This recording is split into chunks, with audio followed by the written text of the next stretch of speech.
A cold winter night. The crash wasn't fatal. The road wasn't empty. The call for help was made. So why did Maura Murray vanish before help arrived? It was the kind of night where the cold cuts through even the thickest layers, where the roads are slick with ice, and the silence stretches for miles. The kind of night where someone could disappear, and no one would see a thing. February 9, 2004. A dark stretch of Route 112 in Haverhill, New Hampshire.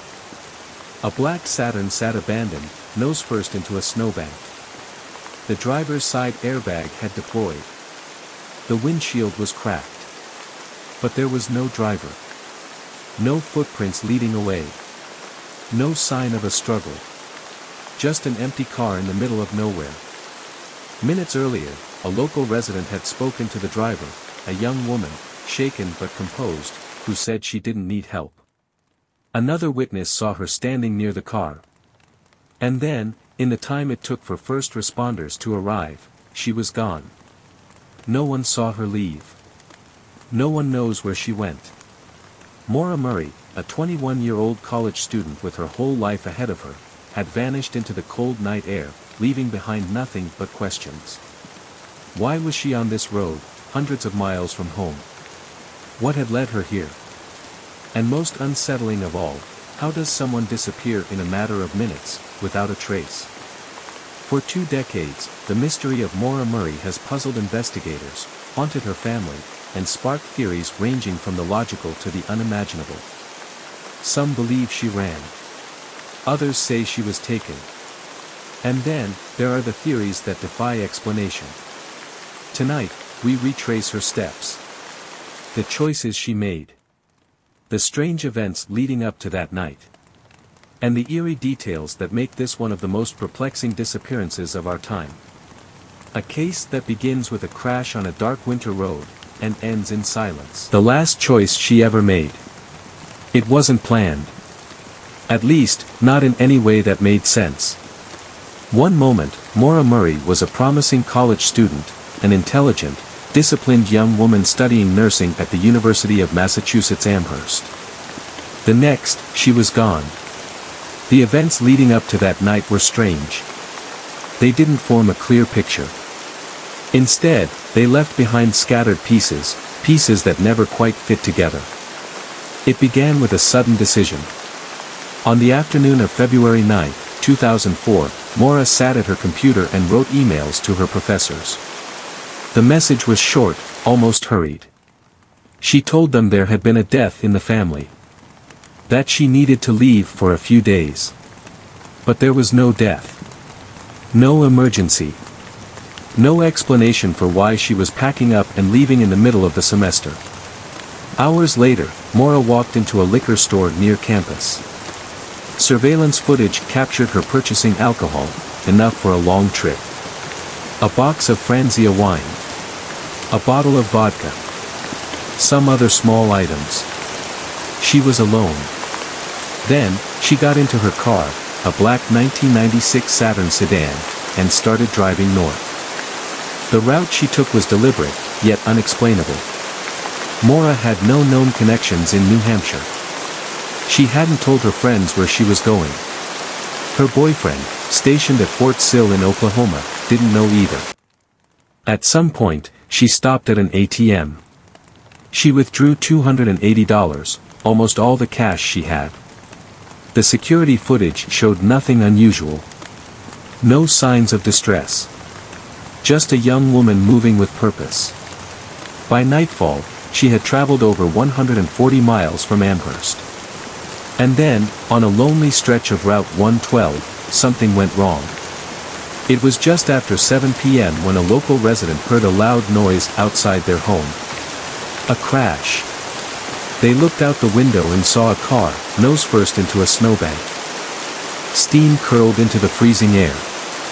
The car's hazard lights flashed weakly against the darkened road. Inside the vehicle, a woman sat motionless. A few minutes later, a school bus driver, a man named Butch Atwood, stopped to help. He asked if she needed him to call 911. But she refused. She said she was fine. Atwood thought she seemed shaken, but not injured. Still, something felt off. Her movements were careful. Her answers short. He offered to call for help again. She declined. So he left. Minutes later, when police arrived, Maura was gone. Her car was still there. The driver's side windshield was cracked. The airbag had deployed. But the strangest detail: there were no footprints leading away from the vehicle. No indication of where she had gone. No sign that she had ever been there at all. The last phone call. In the moments before she vanished, Maura made a call. It wasn't to her family. Not to a friend. She had dialed a voicemail. To this day, no one knows what message she listened to. No one knows what she was thinking in those last few minutes before she disappeared into the cold. What happened next is one of the most baffling mysteries in modern true crime. A young woman. A remote road. A crash that should not have been the end of her story. And yet, from that moment on, she was never seen again. She was there. And then, she wasn't. The road was empty when officers arrived. The snow-covered ground should have told them something, should have given them a clue. Footprints. Tire tracks. Any sign of where Maura had gone. But there was nothing. No path leading into the woods. No footprints showing a hurried escape. No blood. No signs of a struggle. Just a car, abandoned in the cold, and a silence that would stretch on for years. The black Saturn sat at an angle, pressed into the snowbank. The driver's side was damaged, just enough to show it had hit something, but not enough to trap the driver inside. The car was locked. The inside was untouched. The keys were missing. The wallet, phone, and ID that Maura had with her. Gone. The search should have started immediately. A young woman missing on a remote road in freezing temperatures should have triggered urgency. Instead, the response was slow. Officers arrived just after 7:45 p.m. By 8 p.m., they were looking around the vehicle, noting the details, waiting for backup. But they didn't treat it as an emergency. Not yet. They knocked on doors. They asked neighbors if they had seen anything. One man, Butch Atwood, the bus driver who had stopped to help, told them he had spoken to Maura just minutes before. She had been standing beside the car, uninjured but shaken. He had offered to call for help. She had refused. He had driven home, watching her in his rearview mirror. She was still there when he turned into his driveway. But by the time he went inside, made his own call to police, and looked out the window again, she was gone. Atwood's statement was straightforward. He had no reason to lie. But something didn't add up. If Maura had walked away voluntarily, where were the footprints? If she had run into the woods, why hadn't anyone heard anything? Hours passed before a real search began. And by then, the chances of finding fresh tracks in the snow, of catching up to Maura before the cold did, were slipping away. The first searches of the area turned up nothing. No discarded clothing. No items that might have fallen as she ran. Just the eerie quiet of a road that should have led somewhere, but didn't. As the hours stretched into days, the theories began. Some believed Maura had staged her disappearance. That she had walked away from her life on purpose, leaving behind a carefully designed mystery. After all, she had withdrawn money, packed up her belongings, emailed her professors about an unexplained family emergency. Had she been planning to leave for good? Had she intended to vanish into the mountains, start over somewhere far from home? But if she had planned it, why leave her car behind? Why abandon everything in the middle of a freezing night with no clear way to escape? And if she had gotten into another vehicle, who was behind the wheel? Another possibility took shape. The idea that Maura hadn't vanished alone. That someone had been watching her that night. That her crash wasn't an accident, but a moment of vulnerability that someone had been waiting for. Was it a stranger? A passerby who saw an opportunity and took it? Or was it someone she knew? Someone who had followed her up that lonely road, waiting for the perfect moment to make their move? The police considered it. But they found no evidence of another car. No proof of an abduction. And no one came forward with a confession. Still, there was one question that refused to go away. What if she hadn't run? What if she had been taken? For years, investigators would search for answers, but the truth remained just out of reach. A missing girl. A locked car. A road that should have led somewhere, but, for Maura Murray, only led to an ending no one could explain. It has been hours since Maura Murray disappeared. Hours since her car was found abandoned on the side of the road, locked, empty, waiting for someone who would never return. The search had begun, but the answers refused to come. The road was still. The trees stood untouched. The air was cold, and so was the trail she left behind. In the days that followed, her name would spread. News outlets would pick up the story. Theories would begin to form. Some based on logic, some on fear, and some on the eerie feeling that whatever had happened that night, it was never meant to be explained. And yet, people tried. One of the first theories to emerge was the idea that Maura had run. That she had made a choice long before that night, and the crash was only the final step in a plan that had been set in motion days earlier. There were details that seemed to support it. The email to her professors, short, direct, stating there had been a death in the family when there had been none. The withdrawal of nearly all her money. The alcohol purchase. The quiet way she left campus without telling anyone where she was going. It painted a picture. One of a young woman on the edge of something she wanted to escape. But if that was the case, why stop in the middle of nowhere? Why leave the car behind with no clear way to continue? If she had planned to vanish, wouldn't she have secured a better way out? A bus ticket, a ride, something to carry her further? If she had intended to disappear, it seemed like she had chosen the worst possible place to do it. And then, there was the other possibility. The one that couldn't be ignored. That Maura hadn't vanished by choice. That someone else had been there. There had been disappearances before. Other young women, gone without a trace. And at the time Maura went missing, there was talk of a man, a predator who had hunted these roads before.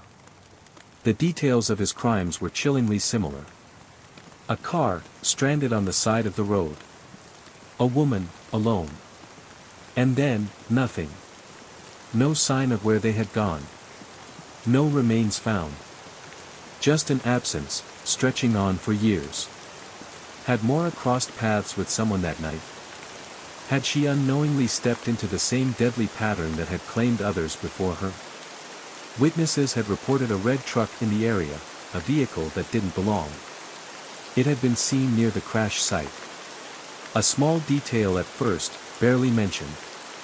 But in the years that followed, it would become one of the most debated pieces of the puzzle. Was it just another driver, passing through? Or was it something else?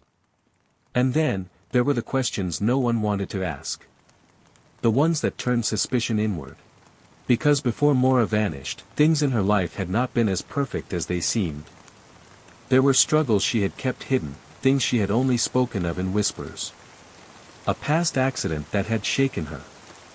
A relationship under strain. And in the days before she left, something had happened, something that had left her visibly distressed. Her sister had called her at work, a conversation that should have been routine. But whatever was said on that call had affected Maura so deeply that she had broken down in tears, unable to continue her shift. Her supervisor had walked her back to her dorm. And after that, everything changed. She left. She made decisions that didn't make sense. And then, she was gone. Her family searched for her. Her father retraced her steps, pushing for answers. But there were details that unsettled investigators, details that made some wonder if the truth was closer to home than anyone wanted to admit. A case like this doesn't fade. It lingers. It grows in the minds of those who hear it, filling the gaps with possibilities. Some believe Maura left on her own, that she started a new life somewhere far from the cold of that night. Others believe she met the wrong person at the wrong time, and that her final moments were far more terrifying than anyone could imagine. But after all these years, one fact remains. She was there. And then, she wasn't. It should have ended with answers. A young woman, a crash, an empty road. It should have been a case that could be solved. A path that could be followed. But as the days turned into weeks, then months, then years, the truth about Maura Murray's disappearance only became more elusive. Leads dried up. Theories multiplied. And every so often, just when it seemed like the case would slip into the past, something would happen. A tip. A sighting. A discovery that seemed, for a moment, like it could change everything. And then, nothing. The first strange tip came in anonymously. A cryptic email sent to a family member. It was short, vague, and unsettling. The sender claimed to know what had happened to Maura. That she was alive. That she didn't want to be found. There was no proof attached. No details that could be verified. And when investigators traced the message, it led to a dead end. Then, there were the reported sightings. People who swore they had seen Maura in the years after she disappeared. In a small town across state lines. At a gas station hundreds of miles away. A woman matching her description, looking over her shoulder, disappearing before anyone could confirm her identity. Each time, hope surged. Searches were conducted. Security footage was reviewed. But none of them ever led to her. Perhaps the most unsettling lead came from a house not far from where she was last seen. A property that had long been the subject of rumors, of whispers that something was buried beneath it. When cadaver dogs were brought in, they reacted, strongly. It was the kind of reaction that usually meant one thing: human remains. A search warrant was issued. The basement floor was torn up. But there was nothing there. No body. No remains. No explanation for why the dogs had reacted so intensely. It was as if the answers were always just out of reach, taunting investigators before slipping away again. Then came the stranger connections, the ones that didn't seem to make sense at all. A case eerily similar to Maura's, happening in another state. A young woman, a car crash, a sudden disappearance. The details were close enough to send shivers through those who had followed Maura's story. Could it have been the same person responsible? A pattern that no one had noticed before. Time does not erase mystery. It only deepens it. Years have passed since Maura Murray was last seen standing beside her car on a desolate stretch of road. Since the call was made. Since the snow-covered ground swallowed any trace of where she went next. The world has changed in the time since she vanished. The case has not. Investigators have chased down leads that seemed promising, only to find them unraveling upon closer examination. Tips have surfaced, some from those desperate to help, others from those who simply crave the attention that an unsolved mystery provides. But no matter how many phone calls were made, how many theories were explored, how many times the timeline was reconstructed second by second, the end of the story remains unwritten. Some of the theories have been ruled out. The belief that she had simply run away, leaving her life behind with no intention of returning, has been questioned over and over again. Those who knew Maura say it doesn't make sense. She had plans. She had dreams. If she had wanted to disappear, why do it this way? Why leave in the middle of nowhere, with no obvious way to continue? Why tell no one? And if she had planned an escape, why has no one seen her since? Then there are the leads that investigators cannot fully explain. The things that linger, unsolved, just out of reach. The unconfirmed sightings. The reactions from cadaver dogs in a basement where no body was ever found. The red truck seen near the crash site that was never identified. The anonymous messages that appeared in online forums, dropping cryptic clues before vanishing as suddenly as Maura herself. And then, there's the call. The last communication she ever made. A phone call placed before she disappeared, a few brief words, a moment that should have been insignificant. But when everything else is uncertain, when the answers refuse to come, even the smallest detail takes on weight. What was she really saying? Was she afraid? Was she asking for help without saying it outright? Was there someone with her, someone we've never accounted for? Or was it something else entirely? The case remains open, but time has a way of turning cold cases into legends, stories whispered over the years, details distorted, truths lost in the retelling. The internet has kept Maura's name alive. Entire communities are dedicated to piecing together the fragments of that night, searching for something, anything, that others may have missed. Some believe she is still out there, hidden in plain sight. Others believe she never had a chance to leave that road alive. But in the end, only one thing matters. Maura Murray is still missing. And somewhere, someone knows why. So we leave you with this question. What do you think happened on that winter night? Did she vanish by choice, slipping into the unknown, never looking back? Or was something else at play? Something we may never fully understand. A car, abandoned on the side of the road. A call was made, but no clear message was left behind. A woman, seen one moment, and gone the next. Maura Murray's story is one of those rare mysteries that refuses to fade. It lingers in the corners of the mind, returning in quiet moments, forcing the same questions to be asked over and over again. How does a person disappear so completely? How can a case with so many witnesses, so many theories, so many desperate searches, still have no answers? The eeriest details remain unresolved. The sudden decision to leave her college campus without telling anyone where she was going. The withdrawal of nearly all her money. The alcohol purchase. The misleading email about a death in the family. The quiet, deliberate steps that led her to that stretch of road, as if she was following a plan no one else could see. Then, the crash. A witness stopping to offer help. The brief exchange, she said she was fine.